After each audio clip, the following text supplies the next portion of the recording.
Bismillah ar-Rahman ar-Rahim, Alhamdulillahi Rabbil Alameen, Wassalatu wassalam ala Sayyidina Muhammad, wa ala alihi wa ashabihi ajma'in. In the name of God, the most compassionate, the most merciful, all praise and thanks belong to God, the Lord of the worlds, who is one and has no partner. May peace and blessings be upon Prophet Muhammad, his family, his companions, and all of God's prophets and messengers. Assalamu alaikum, brothers and sisters and friends and guests. I'm Edward Ahmed Mitchell, the Deputy Director of the Council on American Islamic Relations. I want to thank you for joining us today for this special program that we're hosting alongside many other Muslim American organizations. Thank you so much for joining us. We hope the information we're going to share today is a benefit not only to you, not only to the Muslim community, but to our country at large, God willing, inshallah. We're here today because, as many of you know, one of the major demands that the American people have been making in recent years is for our government to pursue student loan reform. The student loan debt crisis is a major problem for people across this country. Millions of people are trapped in a cycle of debt, a vicious cycle of debt from student loans they might have taken out 10 years ago, 20 years ago, 30 years ago, that they can't get out of and that they cannot pay back. It's estimated that right now the student debt that is weighing down our country over $2 trillion and expected to grow and grow and grow in the coming years unless we do something about it. This is a major burden, again, on the American economy, on American workers, and on American students. The debt crisis poses, though, a particular challenge for Muslim American students because not only is it a financial problem, but also it creates a religious issue. We're going to talk about that today. You see, many of you may know that Islam, like other faith traditions, very specifically and explicitly and strongly condemns riba, which is considered by most scholars to be any interest on debt. Muslims, generally speaking, would not pay interest on debt or receive interest on debt. Any interest is considered usury, the exact opposite of charity.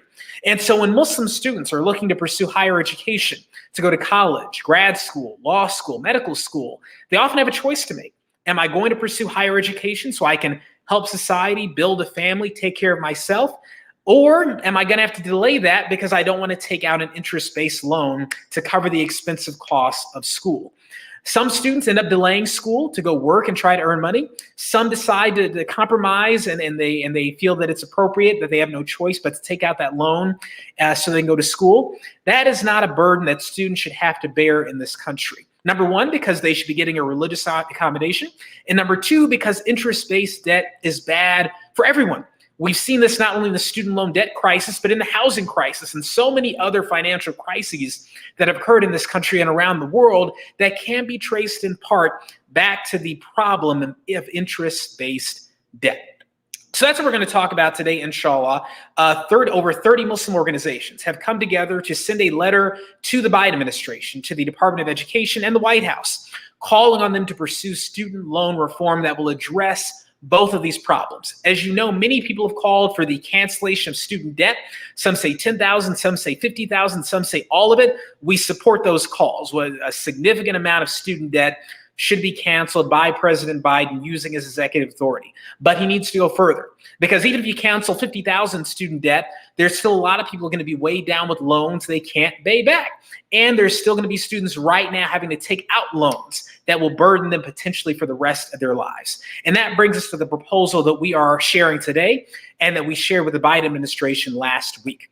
Before we go further, I want to invite on two of our guests who are going to discuss this issue with us today. Let's bring them on now. We have Sister Hakima Cummings, who is the Partnerships and Outreach Director of a continuous charity, ACC. And we have also Faizan Saeed, who is a founder of a continuous charity, and also, many of you may know, the Director of CARE Dallas. ACC is just one of the many organizations that signed on to this letter to the Biden administration. We're happy to have them here because of their unique knowledge about this issue. So before I even talk about what the proposal is that we're sharing with the Biden administration, I'm going to give you, Faizan, and you, Hakima, a chance to talk to us about the problem of interest-based debt and why this poses such a problem for people in general, but especially Muslim students. Hakima, can you take us away first, and then we'll go to Faizan? Sure. So again, my name is Hakima Cummings. I work for ACC National.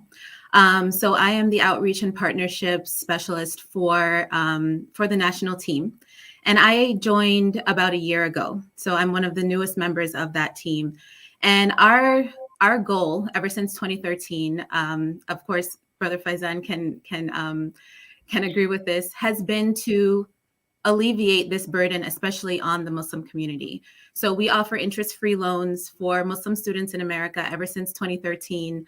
More than $5 million have been loaned out ever since its inception, avoiding more than $3 million worth of debt for Muslim students in America. So we're really proud of that work.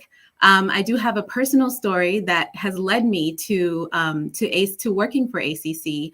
I was one of those students, as you mentioned, Brother Edward, that avoided medical school because of interest-bearing debt. I was very convinced and tied to my religious convictions to avoid interest. And so when I got my acceptance letter to the University of Chicago, I couldn't accept it, and there were no resources back then to help me. So alhamdulillah, and now I work for the organization, one of the only ones that can help to alleviate this so that other students don't have to be in the same position I was in back in 2012. And Hakima, let me ask you this. Would it have been helpful to you, do you think, if the government had an option back then for you to take out a loan that was only principal based? That is, you pay back the principal, maybe you have some administrative fee to cover the government's costs, but no interest. Would that have been helpful to you in pursuing your medical dreams? Definitely. That's exactly what I was looking for. I wasn't privy to, all of the different resources that could be out there within the Muslim community. I took a year off of school just to try to find if there were any resources there. I could not find anything. If the government itself had some kind of opportunity for us to take advantage of, I would have definitely taken advantage of that. I think the biggest hurdle for me during school was trying to get into medical school. Then when I got in, it was the finances, and I ended up giving up my seat. And there's so many other people with such promise and bright futures that are having to be in this situation. And alhamdulillah for us making this initiative to make it different for them. Alhamdulillah. May Allah reward ACC for your work, and also the others, Islamic Scholarship Fund and others who are doing important work. But as I think you noted, alhamdulillah, you all have managed to save students from, I think you said $3 million. That's a lot of money, right? But still a fraction of the debt that's out there, right? You as a nonprofit, you can't handle it all by yourself. And that's why this problem has to be tackled not only by nonprofits at the local level, but also by our government. It has the power and the authority to address this. And as we're about to note, it's not only a problem for Muslim students. Interest-based debt causes problems for everyone. Faizan, let me go to you as one of the co-founders of ACC. Tell us about the problem that you recognized and what ACC and others are trying to do to solve that problem. Of course. Well, first of all, this is a great letter that's been created, and very glad that this program is being held. Similar to Sister Hakima, when I went to college at Drake University, I got my degrees, and after college, I was pursuing to go into law school. However, at that time, I, like many college students, became quote-unquote more religious and really did not want to take on the same type of student debt that I took on in college inside of law school. That's when I found my good friend, Dr. Attar Haq, and what's unique about him and many people in our community is that him, along with others, are giving students loans to go to college and pay for their higher education. The problem is that we discovered that there's awkwardness when it comes to those students actually paying their loans back, and also there wasn't a systemized way for people who want to help students to give money to a trusted organization that had the legal processes and the systems in place to make sure that students would pay back their loans, and that money would then be recycled and used again and again and again for other students and for other loans. So him and I, alhamdulillah, we partnered up, and that's when a continuous charity foundation was created, specifically to address the student debt crisis, which I believe is as big of a threat to the United States as the housing crisis was in 2008. Again, not too long ago, we created a continuous charity in 2013. And at that time, I was going across the country giving talks on the student debt crisis just went over $1 trillion. And now in 2020, less than a decade later, the student debt crisis, I'm not sure if you know, is at $1.9 trillion. It's almost doubled within a decade. And this reality is stifling and destroying the middle class. It's preventing all students who get their degrees to become financially stable, to be able to start families, to be able to own homes or buy property. And that has a retrograde effect long-term for the economy. And of course, as you mentioned, Edward, and Muslim students are even more greatly impacted by this. Why? Simply because our faith tradition uh, clearly states that taking on these type of interest-bearing loans and debt is something that is not acceptable or allowed. So we have an added burden where amazing people like Sister Hakima and thousands of other students in this country simply cannot get to their potential, not because they're not smart enough, not because they're not passionate enough, not because they're not dedicated, but simply because the economic system that exists to pay for college is against our faith tradition. The last point that I'll mention is that college, the cost of pursuing a higher education has exponentially risen over the last several decades. This is not the result of normal processing within our system. It's completely based off of the interest-based system for students, which any student, an 18-year-old can get up to $100,000, $200,000 worth of loans, which you would never give an 18-year-old that amount of money for anything else. But you're giving all these students this much money to pursue higher education, and institutions are using that free money to basically create a system where they can exponentially increase their costs, thus making college less and less affordable, and unfortunately less and less worth it. I know many people who even get a law degree or a professional degree, the jobs they'll get outside of college does in no way, shape, or form justifies the cost. And this is a crisis that needs to be addressed. And I'm glad that the Muslim community, alhamdulillah, we're on the front lines of working with the Biden administration to try to address this problem. Absolutely. Thank you, Faizan. So now that brings us to, all right, the solution. So, alhamdulillah, we've seen people calling for canceling student debt. And we have told President Biden that he has the authority to do it. Senator Schumer has said it. Senator Warren has said it. Many members of the House have said it. He has not yet done it. And there's a memo that's been written explaining to him what authority he has not been released publicly. And student loan payments are set to restart in May after being delayed multiple times due to the pandemic. So the clock is ticking on this, right? The president can take action and should take action. But the question is, what action should he take? So what the Muslim community has come together to say is that we've got a solution for you that is going to solve the problem of the religious issue for people of faith, but also help all Americans, students, workers, etc. So number one, we're going to share screen here and show you a few things.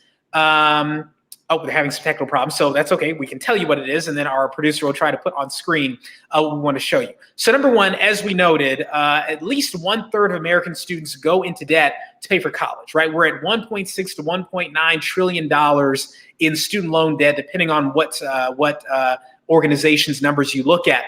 Expected to grow to over $2 trillion by 2024 and hit $3 trillion by 2038. That's what we're looking at right now.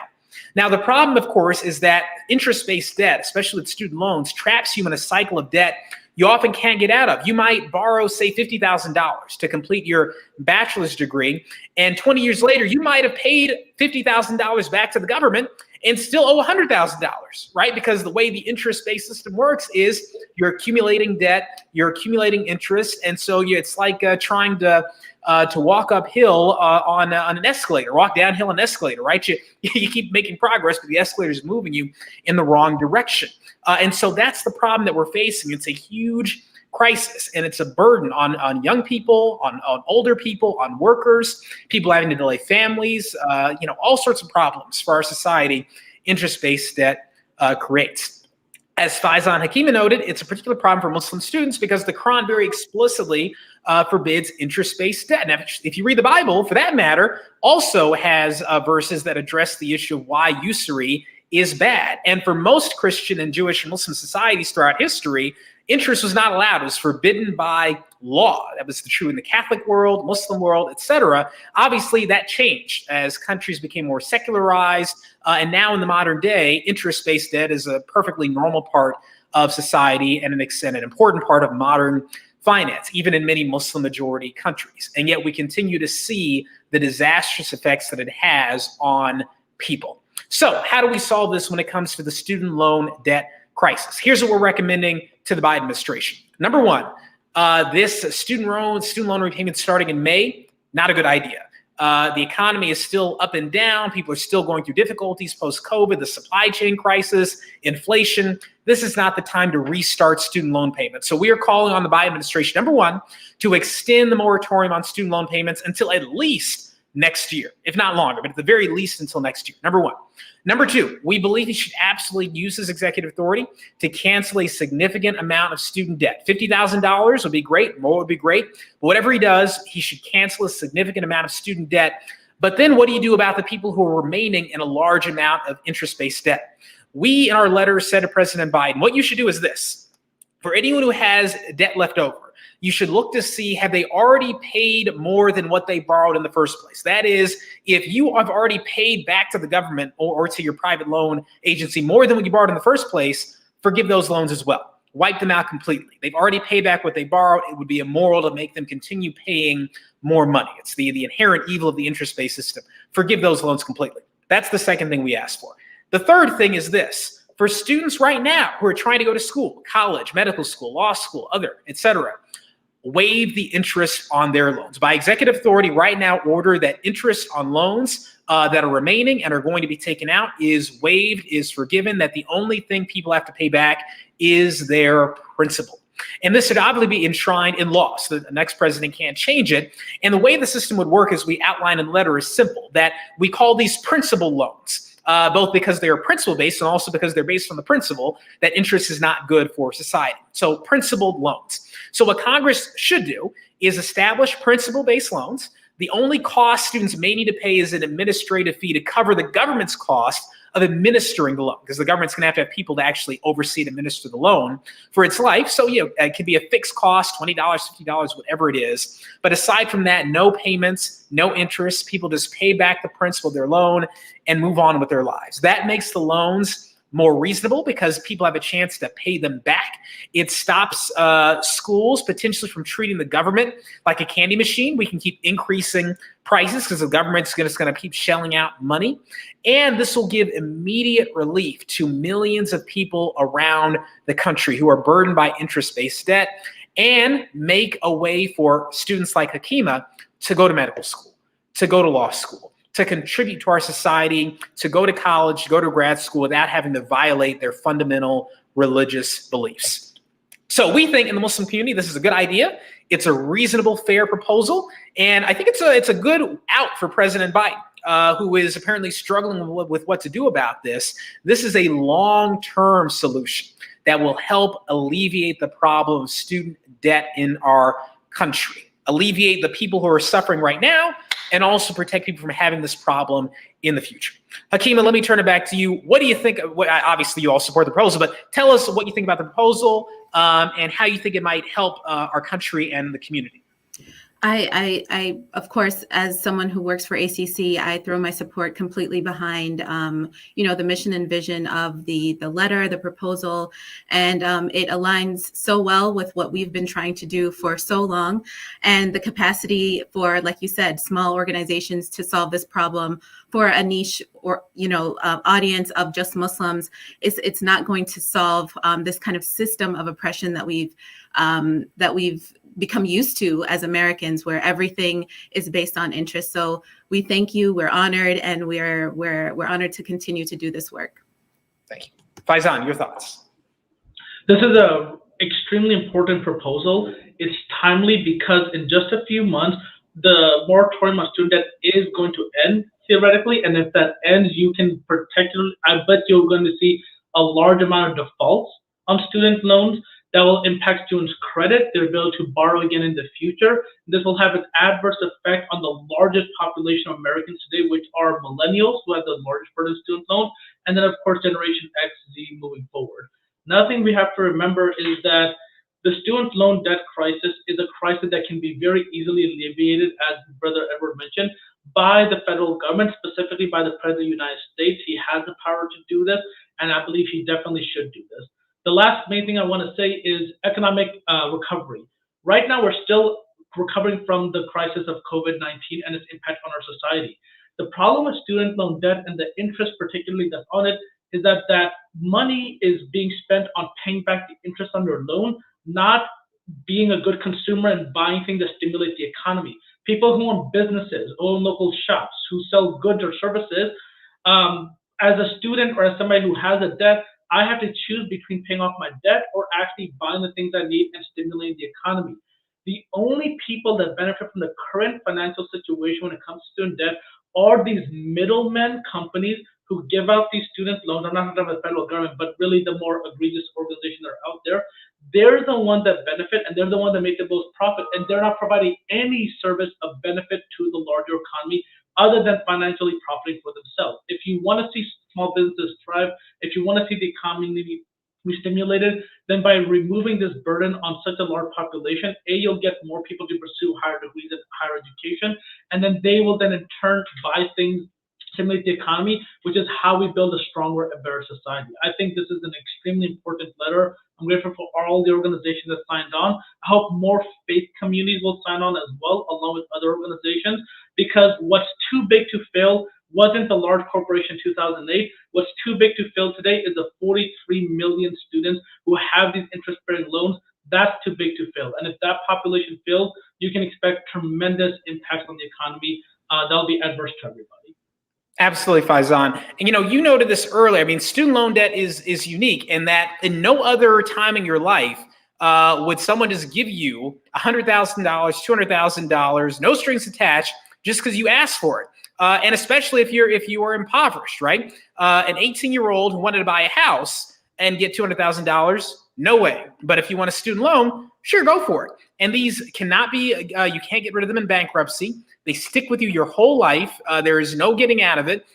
They are just stuck with you unless you have one of the few programs available like the Public Service Loan Forgiveness Program, which is a mess, and other things. So this is a unique form of debt that is saddled on young people because the people saddling the debt know, hey, what are they going to do about it? They're going to be stuck with it. There's no way to get out of it, and it's profit for them, and it's a debt that they're just going to keep paying and paying and paying and paying like monopoly money.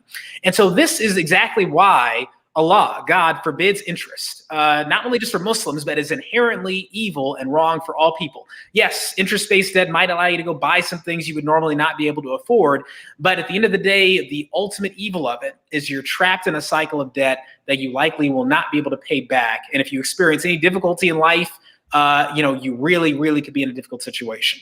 And so this is why we as Muslims avoid interest-based debt. This is why there are alternative systems that have been created, and from home financing to organizations like ISF and ACC to try to make a way for people to pay for houses, to go to school without taking on interest-based debt.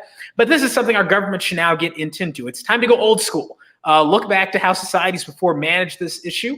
And this will be good not only for people of faith who have a problem with this interest-based debt, but again, for all Americans, workers and students. This will truly grant student loan debt relief to the people across America without moral hazard, because you still have to pay back your loans, right?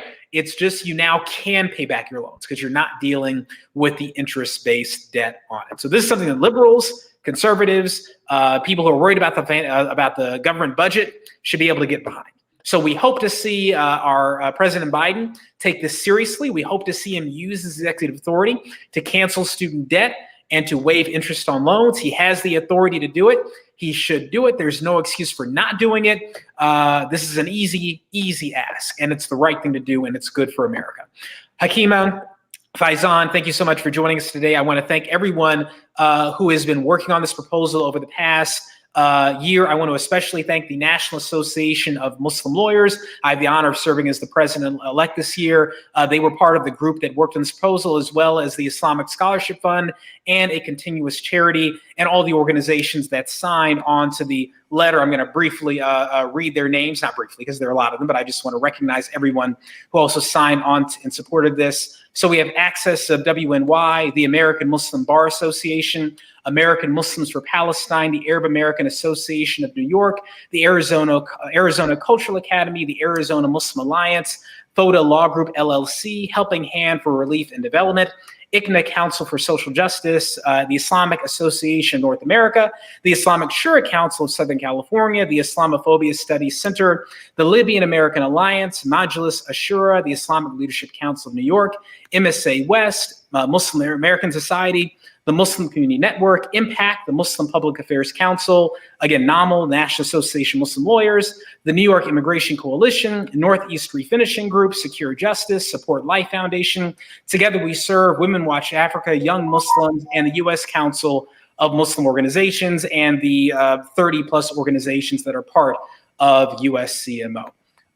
Thank you all so much for your support. If any other organizations in the Muslim community want to sign this letter, just let us know. Reach out to CARE or ISF or ACC or NAML. And anyone outside the community who wants to support this idea, we would welcome your support as well.